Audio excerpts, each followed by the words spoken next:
Welcome back to another edition of the Art and Business of Writing podcast, where I am Chris Jones with Kayla. Kayla, how's it going today? Oh, it's going great. I'm wearing my stretchy pants. You know, it's the day after Thanksgiving, and I had a great feast. Oh, man, I tell you, Thanksgiving, this is one of the few times we actually stayed home. We didn't want to travel, didn't want to deal with traffic, mess with the gas prices, which I don't know if they're increased where you are, but our gas prices have gone up by 20 cents since the beginning. Oh, really? I didn't notice. Yeah, so I was like, why don't we just stay home this year? I'll make some chicken, we'll lay low, watch some Christmas movies at the end of it, and that's exactly what we did. It was nice. Nice and clean. Yeah. We had some friends over for dessert last night and played games and hung out, and that was good. And my husband did his famous splatchcock turkey, and it's always a hit. Oh, nice. So what's new with you? We haven't kind of come together in a while, so I'd love to hear what you're working on these days. Well, I've been busy this fall. That's probably one reason we haven't been together for a while. I published 2 books. I published one in August. It's called Broken Beginnings, and it's part of my Ina Ranch series in the Lay Crime Kindle world. And then in October, I published the second book in my Seasons of Love series. It's called Fighting for Fall. So yeah, I've been busy launching things and working on new things, and it's great. Now, that's always great. I mean, being a productive writer is such a hard thing to do for a lot of writers, because I think we get caught up in trying to be productive, but then life catches up with us and we've got day jobs and we've got this or that or kids sports. So it's really cool to hear that despite, I know you have a family, that you're still able to make sure that you dedicate time to your family and still get all that writing done. It's a challenge, but it's a priority. So I'm the only one that can get this stuff done, and I've committed to it. Oh, yeah. So how's your nano? I know that we've been doing nano in our group. How are you doing these days with that? You want to share that with our listeners? Well, I'll share. I am definitely not going to hit the 50K like I wanted to. I'm working on the 3rd book in my Seasons of Love series for Nano. And it became apparent very quickly that I probably wasn't going to hit the daily word count. However, something very good has happened. I'd gotten a little lax about writing every single day. I would have, over the summer and stuff, I did get a lot done, obviously, because I published 2 books this fall, but it was kind of splotchy writing. So this month, I've really focused on writing every single day. So even though it might not be the magical 1,667 words, I have written something on the new book every single day. So I will have a very good start on it by the time November's over. How about you, Chris? Very good. Yeah. Me, I've been writing, I've gotten close to 40. I'm not far off. I should be done on time, maybe a day or 2 early, I'm hoping, but it's been good for me. I've been focusing on writing personal stories, a lot of just kind of backstory for myself, really self-discovery stories. And it's been really eye-opening for me, but it's been fun. Some stories have been challenging, but I've enjoyed doing it. And I'm not sure that I will actually physically publish anything with it. I'll share some of the stories maybe on my blog or something, because I think there's a lot of great lessons from my life that I can share and pass on. But it's been fun. It's been fun this year to do it without the pressure, I think, of publishing. Nice. That sounds like a really almost therapeutic exercise. Oh, yeah, most definitely. Cool. Well, I am so excited about today's guest. I mean, I'm about to bounce right out of my chair. I know. I mean, to think that we landed such an awesome guest on our podcast. And of course, we always expect to land great guests, but this guest here really takes the cake. And we're so excited to bring her to you guys today who are listening. That's right. We have Joanna Penn. She is an award-nominated New York Times and USA Today best-selling author of thrillers under the pen name J.F.Penn. She also writes inspirational nonfiction for authors and is an award-winning creative entrepreneur and international professional speaker. Her site, thecreativepenn.com, is regularly voted one of the top 10 sites for writers and self-publishers. Ooh, exciting. So let's cut to the chase and dive right in. So without further ado, we'd like to bring you guys Joanna Penn. Joanna, welcome to the show. We're excited to have you today. Oh, I'm so excited to be here. Thanks, Kayla and Chris. Can you take a moment to expand on your bio for our audience? Yeah, sure. So I guess, sort of winding the clock back, and many people might still be at this stage. I always wanted to write, but as you do, you get a proper job. And I worked as a cubicle slave for many years, implementing accounts payable into large corporates, which really is deathly boring, but it pays very well. And so I had this sort of golden handcuffs thing going on, but I was very miserable. And, I got to a point in my life, you hit 30 and you're like, what am I doing? This is completely pointless. And I was like, okay, well, how do I know what I want to do with my life? And so I started reading a lot of self-help books and, discovered that if I put my mind to it, I could change my life, sort of good American Tony Robbins, law of attraction and all that. It was around that time when The Secret came out. And so I started to put that into action. And I think that's the big difference. Like it's all very well thinking, I'm going to be a writer, but unless you actually put it into action, nothing happens. So I started writing a nonfiction book on career change, which I rewrote a number of years later. So it's out there now as Career Change. And I started a blog, thecreativepenn.com, pen with a double N, in 2008. This was before self-publishing was trendy, before podcasting was a thing. And pretty much from there, I was writing nonfiction. And then in 2009, I did NaNoWriMo, National Novel Writing Month, started writing my first novel. And in 2011, I left my job to be a full-time author. In 2015, my husband left his job because I was making enough money that, we could afford that. And now I guess 11 years after I started writing, I make a multi-six-figure income with my writing. And I'm an international speaker. I write fiction and non-fiction. I've got 26 books at this point. And life is very good, but it's, that's a sort of potted history, but it's been 11 years. So it's still a journey. Wow, you have come so far. But I love that you point out it's been 11 years. It's not like, I started this 2 years ago and here I am. So I really love that you emphasize the journey so it's more realistic for all of us. Yeah, well, and I think that's so important. And if you think of writing as a business, and I know this show has that emphasis, then you have to think of it like any other business. And we've all heard that whatever it is, 50 or 80% of businesses fail before 5 years. And I think that's the same for many authors. many authors give it up or, find that they only want to write 1 or 2 books. But if you want to make a long-term career and have a business as with your writing, you have to look at it from a long-term perspective because it takes time to, for people to find you, I guess. I've been podcasting since 2009 and I know you guys started a bit later on, but it's kind of amazing, how long it takes to build an audience, right?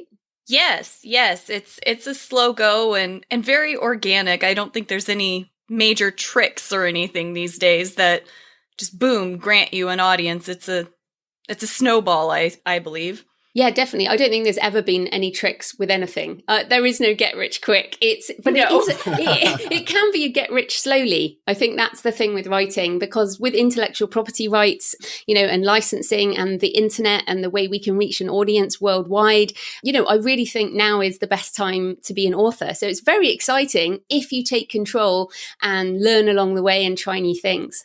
Definitely. And you have set us up perfectly to talk about our first topic, which is mindset. I know that's something that a lot of authors need help with, is getting their head wrapped around all the ups and downs of being an author.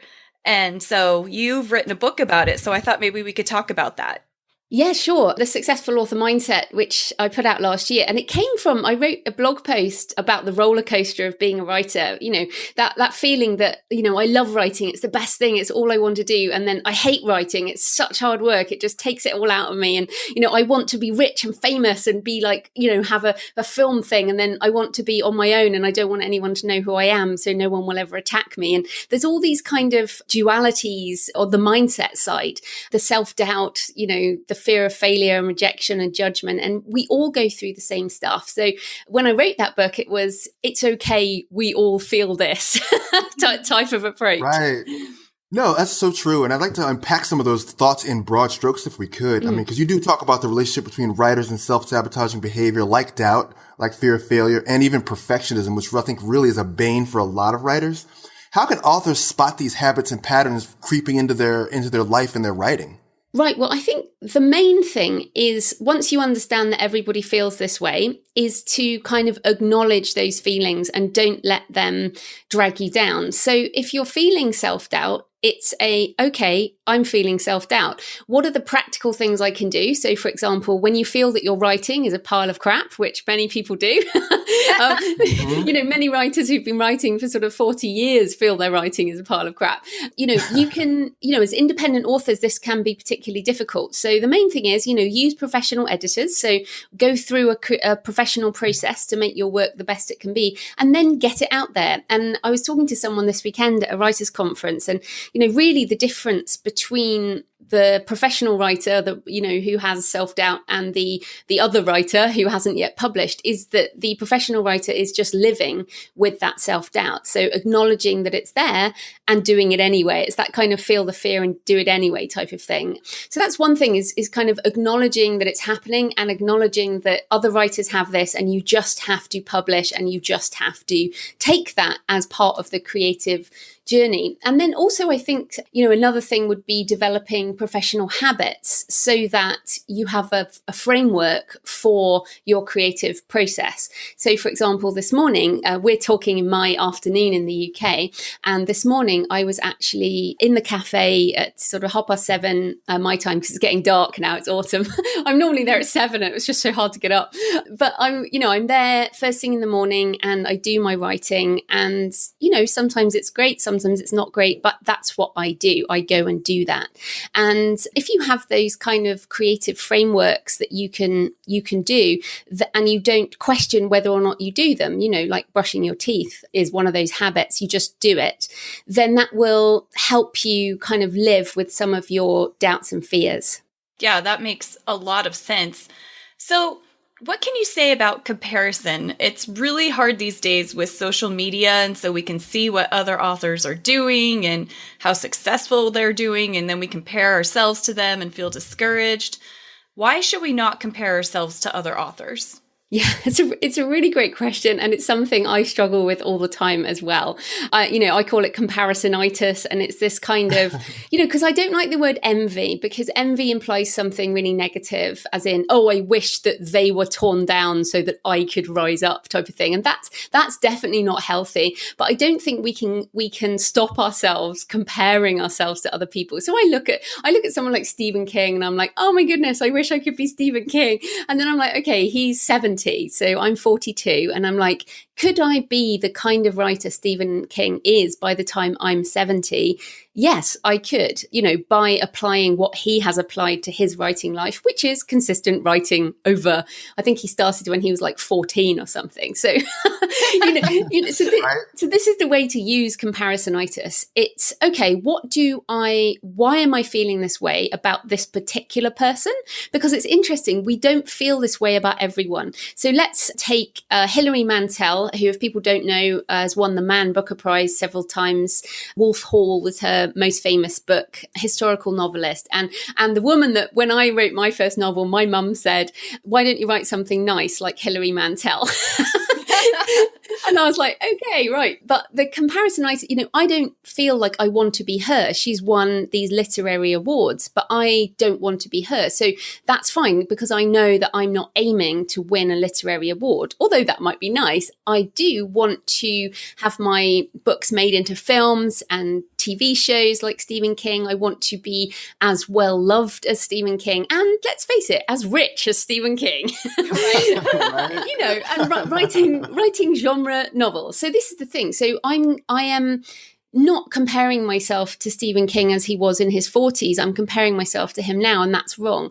So, and again, we might look at an indie author who, is, let's say, using Amazon advertising very successfully, and we're like, oh, why can't I be successful like that? And maybe then we need to look at, okay, so are we actually using Amazon ads in the way that they are? So try and recognize this comparisonitis, and then look more deeply at what are the things about that person that you admire, and then how do you how do you apply that in your own life? So whether that's, okay, we'll get back to writing then, or read their books, or buy their courses, or, praise them. I sometimes do that. Like if I'm feeling comparisonitis, I will deliberately tweet something of theirs, write a review on their book, or do something that will turn my feelings into something positive so that I can use their example to further my own career in a positive way. Does that help? Oh gosh, yes. Oh, yeah. That's a great idea, actually. It is. It really is. So, what's been your experience with imposter syndrome? It's common with authors, new and seasoned. Can you encourage our audience with your experiences and how you overcame it? Yeah, I don't think I've overcome it. I mean, it's funny in a way, because I feel like, I've come on your podcast and I'm like, well, who am I to come on your podcast? I certainly get this comparisonitis a lot when I'm speaking at events. I mean, I even sometimes say no to speaking at events because I just feel like, well, how can I speak at that? Even though they've asked me, it's kind of weird. And especially when I go to writing conferences. So I go to Thriller Fests every year in New York, well, not every year, every couple of years in New York. And the people there are like, Lee Child and, the top of the game. And I'm like, I'm such an imposter. Why am I here? But interestingly, many of those people also talk about the imposter syndrome that they feel. So again, it's acknowledging that you have that. And, yes, talk to other writers if you feel that way. But I feel sometimes that turning our angst into therapy with other writers can kind of spiral everybody downwards. So I try and take more of a positive approach, certainly on my podcast and in my writing. I don't tend to share too much when I'm feeling like this. And, I try and look at, okay, so, how do I pump myself up in a way? Like before I'm speaking, I will listen to specific music to try and make, sort of shift my energy into something more positive. So doing things like that can help. But again, with self-doubt and imposter syndrome, it really is acknowledging it and getting on with it and then trying to live up to it. So if I admire, someone, like Lee Child, for example, it's like, again, what can I do so that I can emulate his success? So writing books in a series that readers love, writing prose that just drags you through the book. What can I learn from that? So yeah, always focusing on sort of self-development rather than putting yourself down. Oh, that's great. And I've just been sitting here nodding my head steadily as you're going through this. This is so awesome. So when authors write a book like your mindset book, there's often an autobiographical element to it. And we all see your successes now, but what challenges did you face on your journey to being a best-selling author and popular podcaster? Well, I mean, a lot of my challenges, it's interesting because I find that this is the career for me, but this is like my fifth business. So again, that statistic around the businesses that fail, like I had a scuba diving business in New Zealand, and writers sometimes complain that, oh, it's so expensive, I have to hire an editor. And I'm like, yeah, try having a boat and the insurance and the fuel and the staff and like dive tanks and wetsuits and and be dependent on the weather and the oil price. And I mean, that was a very, very expensive lesson for me, that business, of that failure, and also taught me a very important lesson, which is I do not want to have a business that's dependent on a physical location, physical assets like a boat, expensive, things like that, to be out of control with my cash flow. So many lessons from that experience. I mean, that was probably my biggest failure. It also caused the breakup of my first marriage. So had huge ramifications in my life. And at that point, I really did feel like, what am I going to do? I was completely broken. And I would say here that writing was what pulled me through that time. Psychologically, I actually left New Zealand. I went traveling. I was in Egypt and a whole load of other places. And the journals that I wrote during that sort of 4 months after the breakup of my marriage, I don't even recognize that person anymore. But writing can be that therapy. And actually, I'm going to share some of that in the book I'm writing at the moment, The Healthy Writer, about writing as therapy. But, just sharing that story, that was kind of my rock bottom. And from there, I should say, kind of happy ending. I'm very happily married to my second husband now, and yeah, we've been married for 9 years, so everything's all good. But that I learned a lot there, and then I went on to do property investment, and learnt the lesson that I don't want to be dependent on physical assets for my income. And then I started writing, and in terms of the challenges, I mean, when you start writing, you have no audience. Like anybody else, winding the clock back, in 2008, in 2006, when I started writing, I had no audience. I had no book. I had no social media. There was no Kindle. There was no iPhone in 2006, if you can believe it. It's kind of crazy to think how different the world was. And yet I wrote down in my diary, I actually found it last night. I was talking to my husband. In 2017, I will be making a 6-figure income as a writer. And I wrote that back in 2007. So that was my 10-year goal. So it's kind of amazing to be here right now, but the challenges have been the same as anyone else. It's been doing the writing, which, let's face it, is a daily challenge, as well as marketing, learning how to run a creative business, and all the rest of the things that we do. Wow. What a great story. And I think it's so encouraging, like, just to hear your progression, like, kind of that you tried multiple careers, you tried different interests, and you really just saw that writing was your true north. It was the thing that really made your heart leap. And it's just great to see that not only that, but that you were able to have the foresight in 2006 when technology was kind of at its infancy for sharing content and writing and books, that you would be a 6-figure author.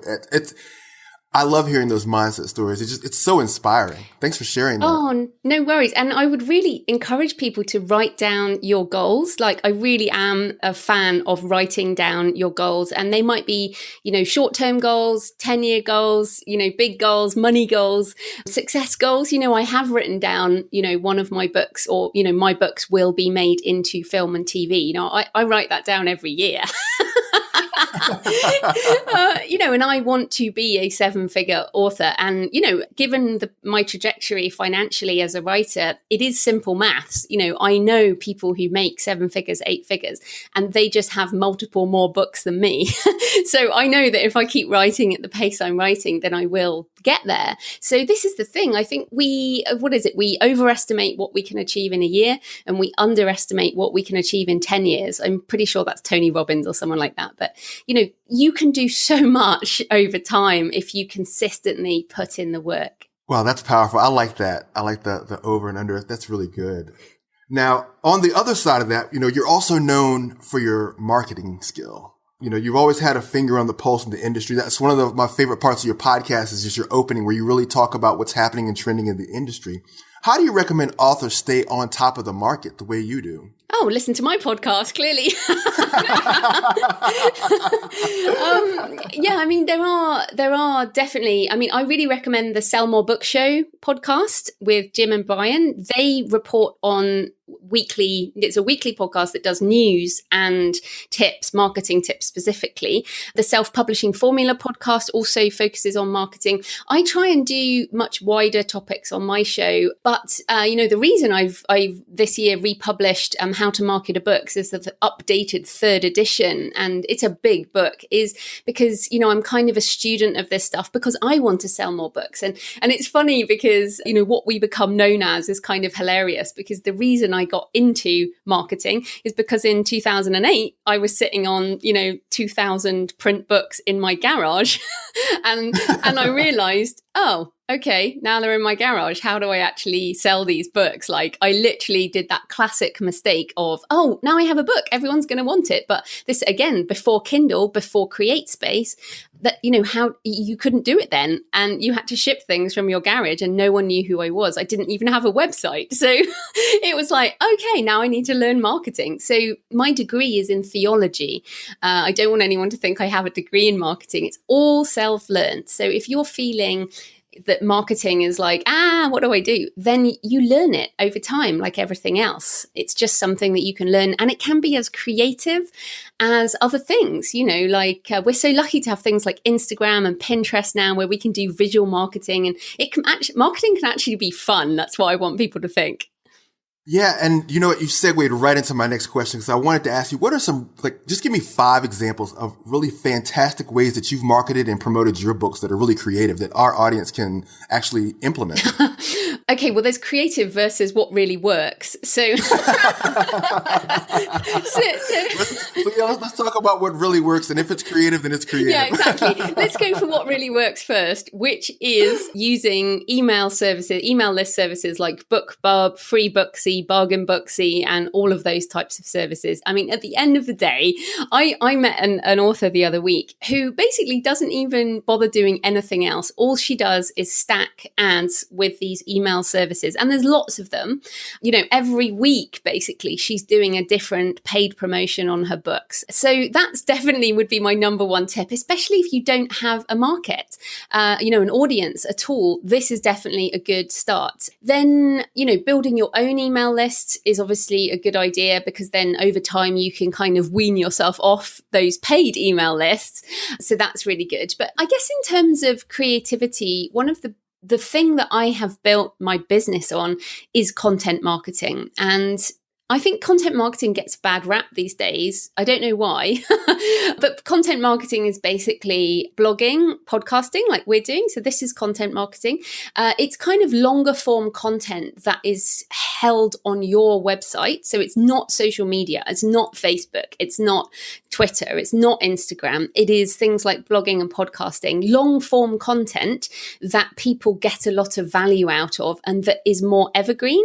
And the secret to this, I think, is SEO, or search engine optimization. And many of us have heard of that, but are you actually implementing it? So, for example, in your headlines for your podcast episodes, or for your headlines for your blog posts, are you looking at what people are actually searching for? And so many authors are not doing this. They're like, my day at the festival, whereas they should do something like, what I did when I went to Venice to see Damien Hirst, 7 lessons learned about art and money from Damien Hirst, art and money being the keywords there.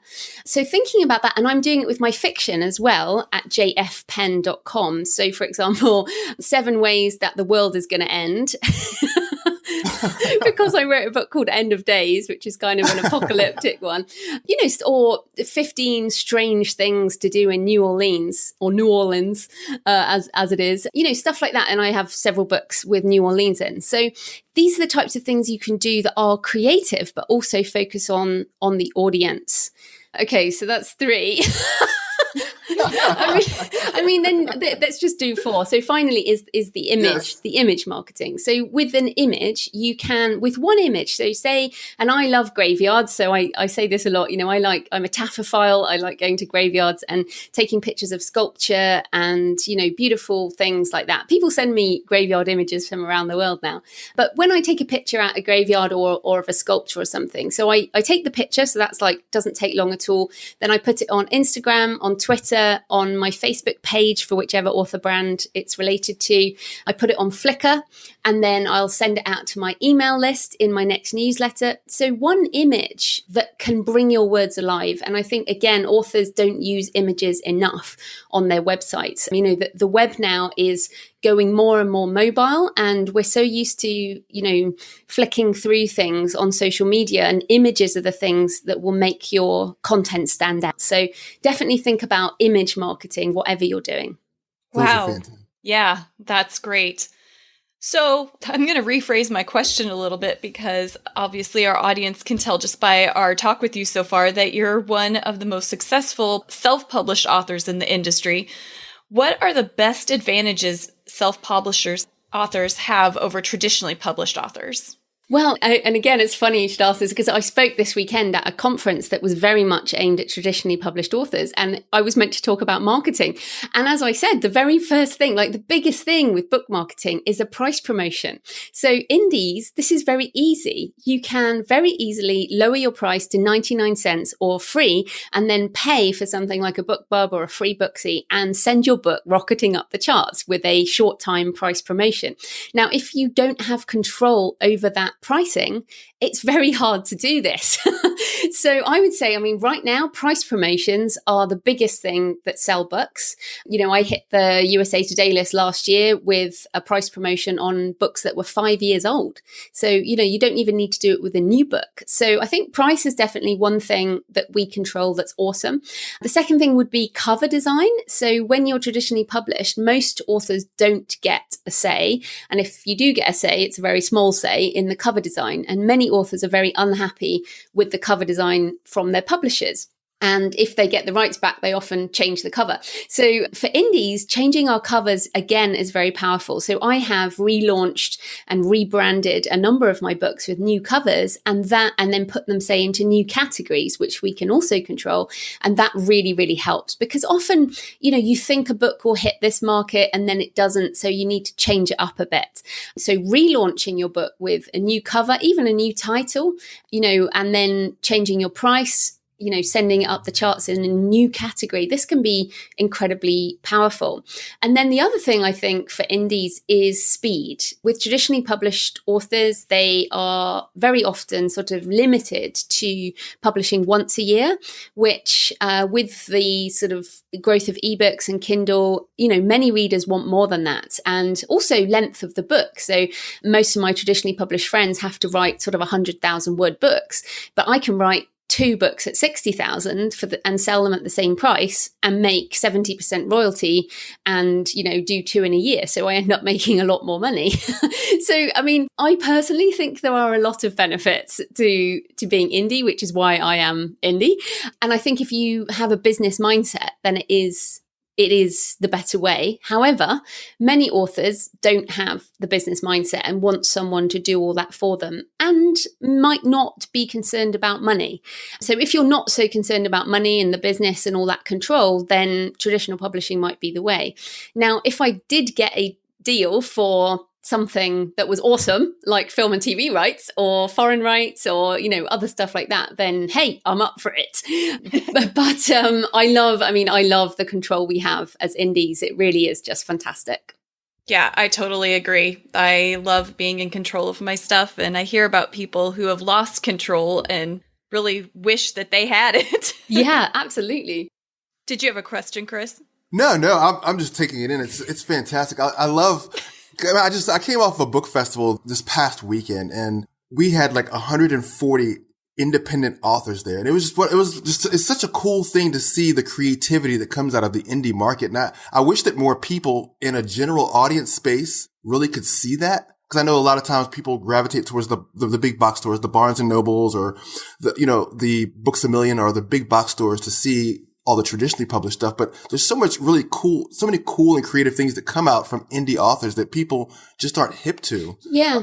I do think this is changing. I think slowly, but if you look at how music has changed, so how independent musicians are doing now and how many music lovers will gravitate to indie musicians or indie film over Hollywood. You've really seen a backlash against Hollywood, in recent years, as their big hits have been more and more samey, along the same lines. The same in traditional publishing, the books that do well in the big box stores, as you mentioned, they're all getting quite samey and the sales aren't so big anymore. So I think we are beginning to see a move towards consumers wanting independent labels for film, books, TV. If you think about the craft beer market, a lot of people would rather drink a locally brewed craft beer than they would, a massive chain beer as such.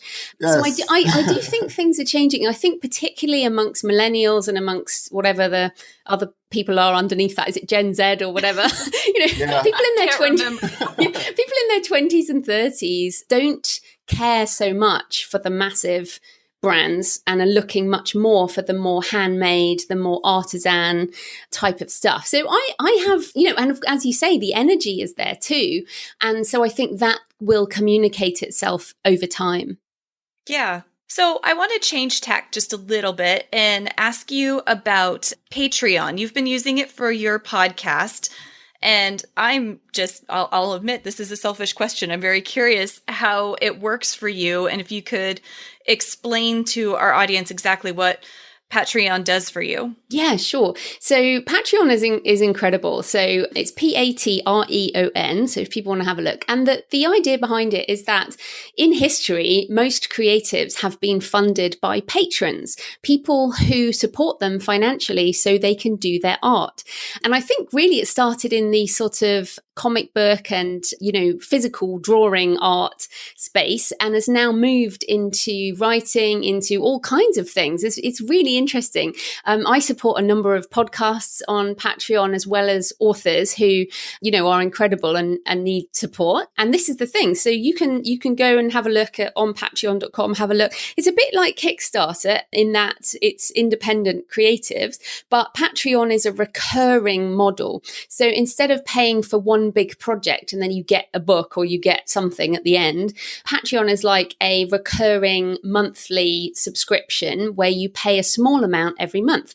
So I have people, my podcast is free, the Creative Penn podcast, anyone can listen. But if you want to donate, you can go on patreon.com/the Creative Penn and you can go and see how many people are supporting me, if you like. And essentially people pay sort of between $1 and $5 twice a month. So even though I podcast every Monday, I only charge for 2 shows a month. So some people are only sort of doing $2 a month, but it completely adds up. So for me, it's now up to, I think, around $1,400 US a month, which is fantastic because, it's really good. It pays for, so that's about 750 people, some of whom are paying more, 700-ish people who are paying to support the show. And if you've heard of 1,000 True Fans, which is like this idea by Kevin Kelly that if you have 1,000 people who will support your work, you can survive as a creative. I think it really ties into that. So what I would say with Patreon is a lot of people are jumping in assuming that it's going to be a way to make a couple of grand a month, but it's not. Because I've been podcasting since 2009. I have over 300 shows now, 300 episodes. And the people who are supporting the show are often people who've been listening for a long time and have had value from the show. So I don't believe that you can just come out of nowhere, put up a Patreon page and assume that people are going to find you. A bit like Kickstarter. Most things don't get fully funded on Kickstarter. So you have to think about that. Also, when I started it, I was very nervous about starting it because, it was a free show. And I was like, okay, so if you want to support the show, I was a bit embarrassed. And now I understand that people want to support you if they get value. So provide value and then put your Patreon page up and then see what people want. So I do an extra Q&A show every month for Patreon supporters only. So they get extra audio. They also get my ebooks and audiobooks when they come out. So you have to have some goodies as such. But yeah, it's much easier if you have an audience already. I guess that would be the point. Like you guys do. You could definitely give it a go. Although I would say again, when I first started, I think I made about $20 in the first month. And that was depressing, and I was like, why am I even bothering? But over about 4 months, it still ticks up every month. So yeah. Hey, well, you know what? That $20 can pay for your hosting, Well, it covers something. Not when you have a very big show. That my hosting is very expensive these days. Oh, yeah, I can imagine. Now, you talked about having goodies. How do you determine what rewards you want to offer on Patreon? I think the most important thing is that it shouldn't cost you anything or much. So, for example, if you offer an hour's free consulting for every person at a certain level, and then 10,000 people join up, you are going to be screwed. So what you have to do is think about scalable rewards. So free ebooks, free audiobooks, my extra audio, obviously I record it once and everybody gets it. Things where it's a scalable reward is much better than a physical. If you have to send everyone a physical book, that can be, pretty big as well. Right. And so how is it delivered? Is it delivered through the Patreon interface, or do you have to fulfill it yourself some way? Well, it depends. I deliver my extra audio through the Patreon interface, and then the books, people just email me and I send them to BookFunnel or whatever. I do have print books for people who support in the top tier. So yeah, they do that. And then often I just order them directly from Amazon and send them direct. So here's a little tip if people don't know, if you're sending books from the UK to the US, it's just easier to buy them on Amazon.com and have them delivered directly. Or again, if you're doing it for the UK, go to Amazon.co.uk and do it that way. So that makes it much cheaper. Okay. And then with the interface itself, is it similar to with Kickstarter, you always put updates and you communicate with your patrons. Is it the same way with Patreon? Do you try to have an update every so often, or do you have a set schedule or a way that you do updates, or is it just You set your rewards and then that's that. Well, you put your show on every week, so they only charge. You have to put your thing on there. So every Monday I put my show on there, and then I can charge for that show. So, I mean, I would suggest that you guys and anyone else listening who's interested, just go and have a look and sign up. Like, there's no issue in signing up. Have a look at it. Sponsor someone else, see how that goes. Find something you like and just sort of experience it. I do think it's a growing revenue option for creatives, and certainly with podcasting, because as you guys know, it's a lot of work and most podcasts don't make any money. So, I podcasted for years before I made any money, but you don't podcast for the money generally, but I think Patreon can really help. So yeah, definitely go and check it out. Awesome. Sounds good. Yeah, that's great. So we're running out of time. So before we wind down, Joanna, would you like to tell us about what new things you have coming along in the near future? Yeah, sure. So for fiction, I'm working on a fantasy called Map of Shadows, which hopefully will be out by Christmas, first in a new series. So I'm excited about that. And then for nonfiction, I'm working on The Healthy Writer.